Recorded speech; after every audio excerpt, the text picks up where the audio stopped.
Hello, আমি Ayantika and welcome to my mini vlog. রামপুরহাটে আমার এখানে মা আর বোন এসেছে 2 দিন হয়ে গেল।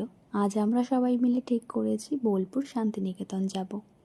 তো যেই ভাবা তো সেই কাজ, আমরা সকাল সকাল বেরিয়ে পড়লাম। আমরা রামপুরহাট থেকে কবিগুরু এক্সপ্রেস ধরে বোলপুর শান্তিনিকেতনে পৌঁছে গেলাম। তো নেমেই আমরা একটা টোটো বুক করে নিলাম, যিনি আমাদেরকে মোটামুটি আজ কয়েকটা জায়গা ঘুরিয়ে দেখাবেন।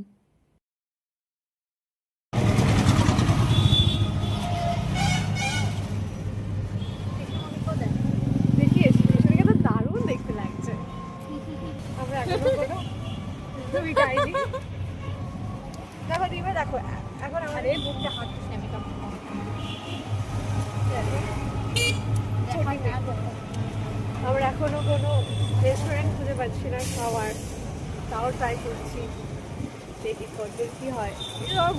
প্রথমেই আমরা পৌঁছে গেলাম সরুল রাজবাড়িতে। আমার যদিও এটা দ্বিতীয়বার আসা, কিন্তু মা আর বুনুর আজ প্রথমবার এখানে আসা। আমি এসেছিলাম অবশ্য 2 বছর আগে আমার কলেজ ফ্রেন্ডসের সাথে। তখন এখানে কোনো এন্ট্রি ফি ছিল না, এন্ট্রি ফি লাগতো না। এখন জন প্রতি 20 টাকা করে এন্ট্রি ফি লাগছে। কি ধ্বজাবরণ হয়ে গেছে দিদি ভাই। এই হলো আমার বোন, আর ও থাকলে আমার কোনো এন্টারটেনমেন্টের অভাব হয় না।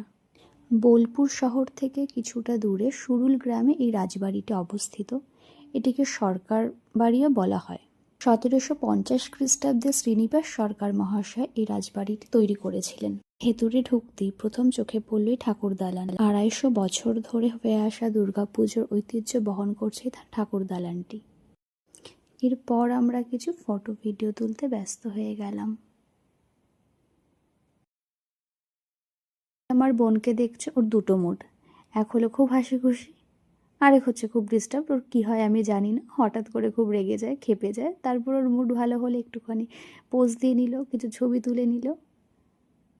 রাজবাড়ি ঘোরা হয়ে গেলে এরপর আমরা চলে যাব আমাদের পরের গন্তব্যে। আজকের ভ্লগটা এখানেই শেষ করছি। দেখা হবে আবার অন্য কোনো ভ্লগ।